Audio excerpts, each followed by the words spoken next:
So I have finally finished reading all 8 of the Bridgerton books by Julia Quinn. I think I'm holding them upside down.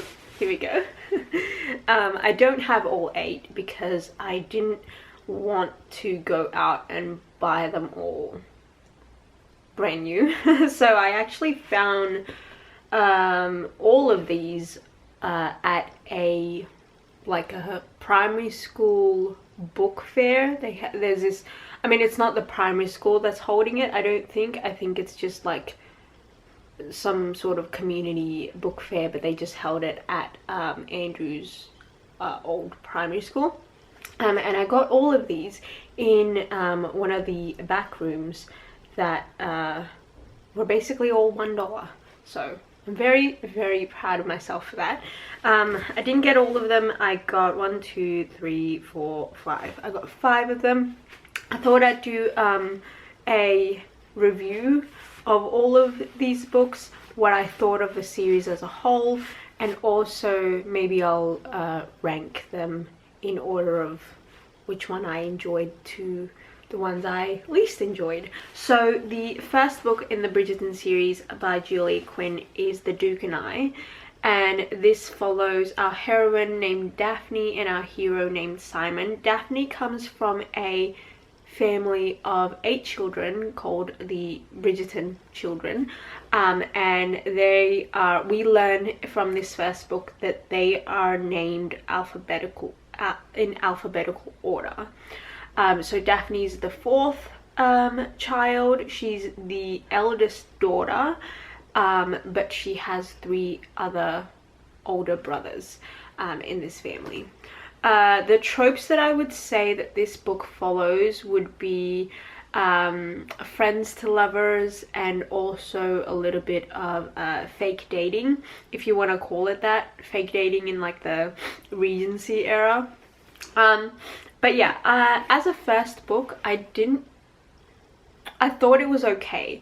I thought it lent itself well to introducing us to the family, but also I thought it was a good idea. It was a good enough book to show how Julia Quinn writes and like her style of Regency romance, I guess. So as a first book, I thought this was okay. I didn't like the ending so much. So there's a bit at the end where basically Daphne and Simon are married now, but Simon doesn't want kids, and there's a bit of a miscommunication in that whole thing. Oh, that's kind of the excuse, I guess, is the miscommunication from Simon's part to Daphne, because Daphne doesn't know anything, and there's a bit of a non-consensual stuff, which I don't know if I really like it. I don't want to go too into it because, I mean, I'm probably going to spoil these books, but I kind of also don't want to discuss it in detail just in case. But yeah, what I didn't like about it wasn't just the act itself, but it was more how it was discussed afterwards. I felt like there was no repercussions for Daphne. I felt like there were no consequences for her actions. No one really talked about it with her, which I understand, like this time period is like no one talks about anything, but I just felt like she needed to come clean about what she did. Instead, I felt like she kind of recognized what she did was wrong, but also stood her ground in thinking that she is the victim because of the miscommunication, if that makes sense. Which, two things can be true, which is what I don't like. It's like I wish she would have discussed it in a way where it's like, yes, the miscommunication wasn't good, and Daphne should definitely be upset about that, but also what Daphne did wasn't very good either, and I felt like Simon didn't really get a chance to, oh well, we didn't see Simon's processing of all of it, if that makes sense. I don't know. Yeah, so as a first book, I thought it was okay. It did make me want to read the other books because I liked Julia Quinn's writing style. And then we move on to the second book, which is The Viscount Who Loved Me. And I absolutely loved this book.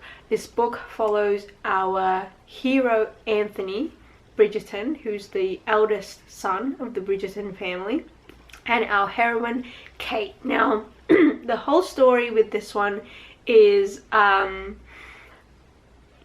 Anthony needs to get married. Everyone's like pestering him to get married, and so he has his eyes set on a girl named Edwina, who just so happens to be our heroine Kate's sister. Now there's a lot of rumors about Anthony going around the London ton. Can anyone explain to me what the ton is? Because I don't understand what that is. There's a lot of talk about him. So Kate, who is a very protective sister to Edwina, is like, no, you're not going to end up with him. He's gonna like not treat you very well, basically. And so there's this whole enemies to lovers thing that goes on, which I absolutely loved. I think she did a great job with the enemies to lovers. I also just like the two of them as a duo, as a dynamic, because I think that they communicate a whole lot better than Daphne and Simon. So yeah, I really enjoyed this one. Way more than the first one. Moving on to our third book, An Offer from a Gentleman. This is not a lot of people's favorite books. I think this is a lot of people's like least favorite, and I can understand why.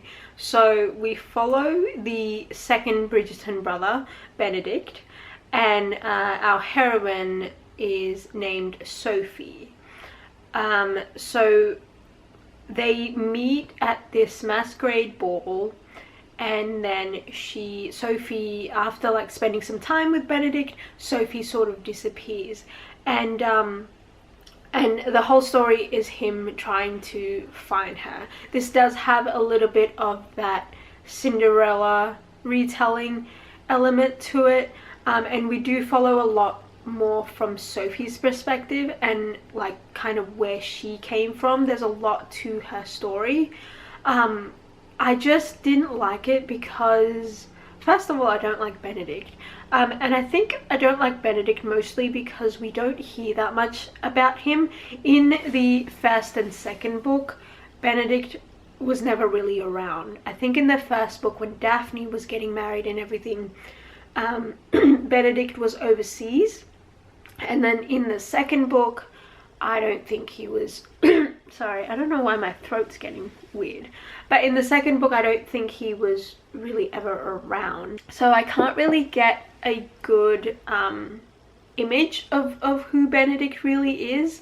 So I think that's why it wasn't that I hated it, I was just mostly bored by this book. There is a couple of like questionable things that happen in this one. So for example,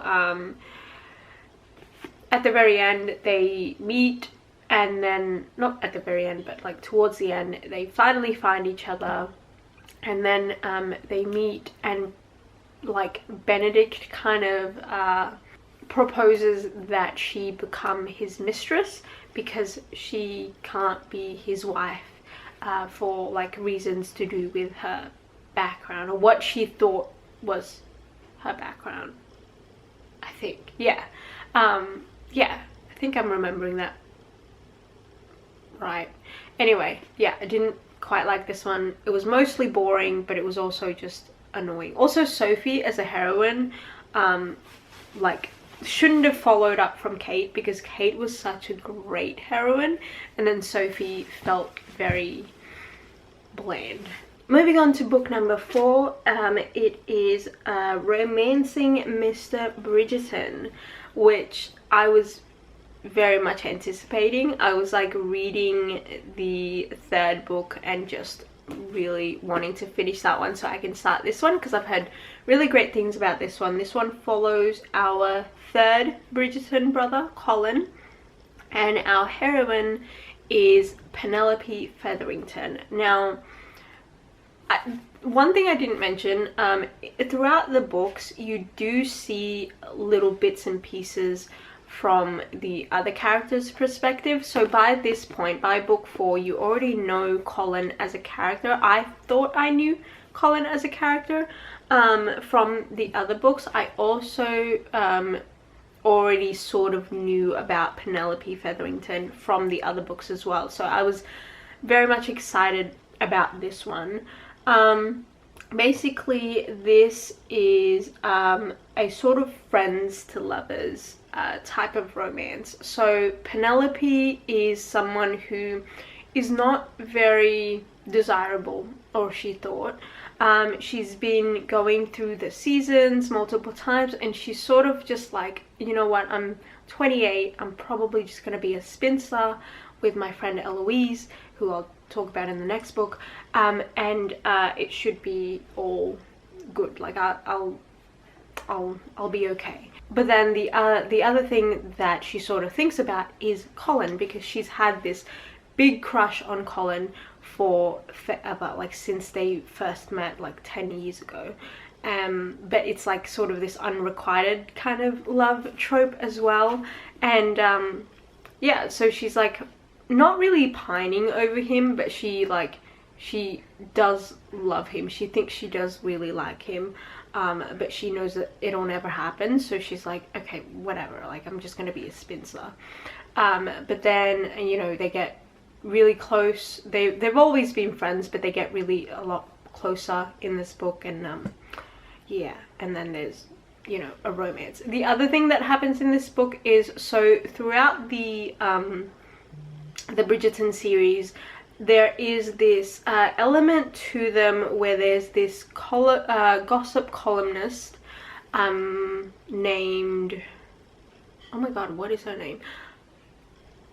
Lady Whistledown, and no one knows who she is, but she writes about everyone in the London ton, like that kind of upper class, kind of like Gossip Girl situation. So we find out who that person is in this book, which I kind of already suspected, but I liked it anyway. So I really liked this one. Moving on to book 5 in the series, called To Sir Philip with Love. It follows our 5th Bridgerton child, Eloise Bridgerton, and she is sort of, oh, and our hero's name is Philip. So Eloise is sort of set on becoming a spinster. She's sort of just like, I mean, I would like to marry for love, but if that doesn't happen, like I can't, like she doesn't make the effort to sort of like find love or anything like that. She just sort of like, you know what, if I find it, that's cool. If I don't, I have money anyway. I can sort of just be a spinster. And also she was sort of like thinking that Penelope, her best friend from the 4th book, was also going to be a spinster as well. But then, you know, Penelope got married to her brother, so then she is sort of just like, okay, well, I'll just be a spinster by myself. But then she starts writing these letters. She has this correspondence with a man named Philip, who she's never met, who is actually her cousin's widowed husband. So like she had a second cousin or a distant cousin or something who was married to Philip, but then that cousin passed away due to I think it's like understood that it's sort of postpartum depression or something like that. So she's been writing to this man who like lost his wife and everything, and it started off as a friendship and everything like that, and then they kind of get more intimate, and then she sort of goes to him, like visits him, and then, you know, their story goes on from there. I didn't quite like this one, to be completely honest. I found it really, really boring. It's not as problematic or not as like questionable as An Offer from a Gentleman, but it's just very boring. So moving on to book number 6. What's book number 6? Oh, book number 6 is When He Was Wicked. This follows Francesca, Bridgerton, and Michael. Now this story I found a little bit more interesting than the others. So I felt like a couple of the other books sort of copied themselves. This premise was a lot more interesting to me. So we follow Francesca, who is married to this man named John. Now John has a cousin slash best friend named Michael, and so they, like, since Francesca has married John, the three of them, and Michael as well, three of them kind of just like are always together. They get along really, really well together, and they just hang out all the time. But then something happens, and John suddenly dies. And I think it's like a heart attack or something. I can't remember what it actually was. But then, so the complication with that is that Michael has actually been in love with Francesca since the very first time that they met, and he feels really, really guilty about his feelings towards Francesca. He's always felt that way since, you know, Francesca and John were married.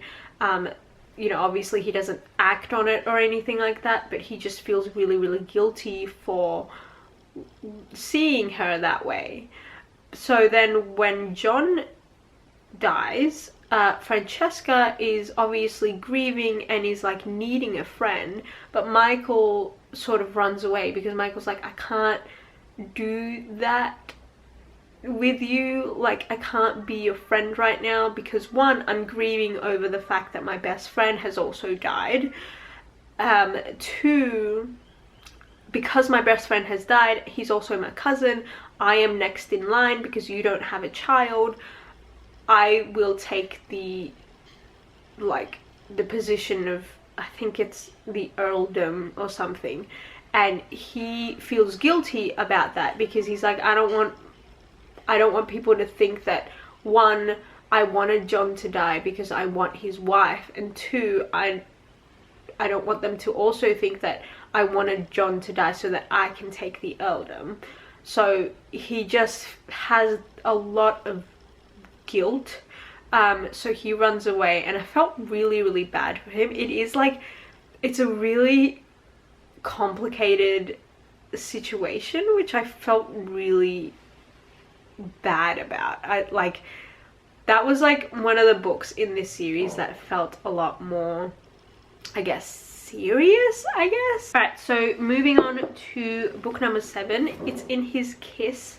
This one follows the youngest Bridgerton children, Hyacinth, and our hero's name is George. I almost forgot his name. So Hyacinth is really good friends with this old lady. I forgot her name, but she's really good friends with this old lady, and what she does is she reads to this old lady every single week on a Tuesday. This old lady has a grandson who she meets through this old lady, and then you know, their romance sort of blossoms. I really, really like Hyacinth as a character. I thought that she was really interesting and like similar to Kate. but I think I was trying to describe this with Andrew, because I talk about my books with Andrew all the time. But the difference between Kate and Hyacinth is I feel like Hyacinth views the world as very like in this sort of like curious, suspicious way, but like very much more of an innocent curiosity, if that makes sense. But with Kate, she sort of views the world in this sort of disdain, I guess, or this sort of like unamused sort of way, if that makes sense. So they're both just as like blunt and spunky and like outspoken, but they're coming from different intentions, I guess. So I really like Hyacinth because she does remind me a little bit of Kate, but with a little less disdain. So yeah, I don't know what else I can say about this. I don't really want to ruin the plot too much, because there is a bit of a heist mystery situation. George is also a really good character in this. I found his story to be really interesting. So yeah, I really like this one. And then we move on to the last book, On the Way to the Wedding. I didn't think I would like this one. I honestly have like sort of slightly given up on the Bridgerton books. When I got to Eloise's book, I was like, okay, it's probably gonna be downhill from here. I'm probably not gonna enjoy the second half of the series, but I did enjoy this one. So this follows our 6th sibling, Bridgerton sibling, named Gregory. I was like, no, it's not George, it's Gregory. And our heroine's name is Lucy. So it kind of takes place within like a 2-month period, I guess. Gregory goes to his family's sort of summer shindig, I want to say. I don't know, apparently back in the day they used to like go out to the country and like have parties that went on for like a few days, which I find so cool. I kind of want to do that. It's not that they like stay up all night or anything like that, like they sleep, but they like can stay at the place and then they have parties and they have dinners and get to know each other and stuff, which sounds kind of fun. But so he meets 2 girls. He meets Lucy and he meets a girl named Hermione. At first he sort of thinks that he wants to get with Hermione, but then he goes to Lucy to try and figure out like, oh, how do I get this girl? And then Lucy tries to tell him how to do that. Other things happen, and I really like this one. I thought this one was a good like friends to lovers type of story. I also really like the discussions on love from Gregory's perspective in this one, because he's so like, he's such an innocent like viewer of love. Like he thinks that love is like you look at the back of someone's head and you feel something, and that's love. And like he kind of gets proven that that's not all there is. So yeah, I thought this was an interesting one. Also the ending was not what I expected. Like there's a bit of a turn in the way of the 3rd act plot twist in this book, which was so stressful to me. So yeah, that was what I thought about all of the books.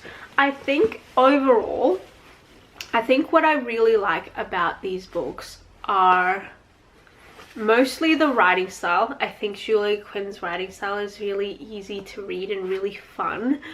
I also really like that she reminds me a lot of Tessa Dare in that she doesn't you can tell that these books aren't meant to be super serious.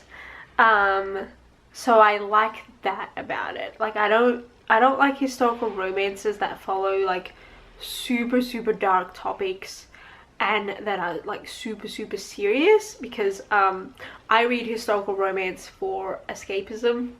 It's just like fun, lighthearted. I'm not trying to think too hard when I'm reading these. So yeah, I really like that about it. So if I were to rank this, I think the last place will go to, I think I'm going to give the last place to An Offer from a Gentleman. Just because this book was not only boring, but it was also slightly uncomfortable, I guess. So yeah, the next book that I want to put in 7th place, I think would have to be Eloise's story, To Sir Philip with Love. And then I'm gonna go with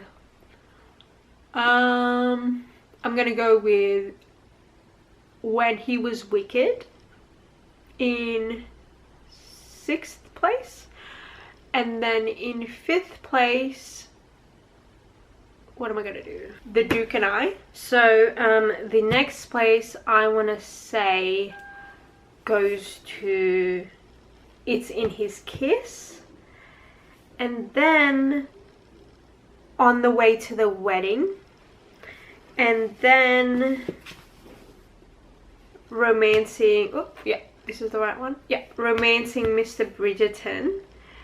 And then on the very top, my #1 favorite out of this series is, of course, The Viscount Who Loved Me. So yeah, let me know down below if you've read this series. Let me know what you thought of this series. Also let me know if it's worth me reading the prequels, because I kind of need a break from historical romance, to be completely honest with you, because I just need to read something else. Alright, yeah, let me know if you enjoyed this, and I'll see you in another video next time.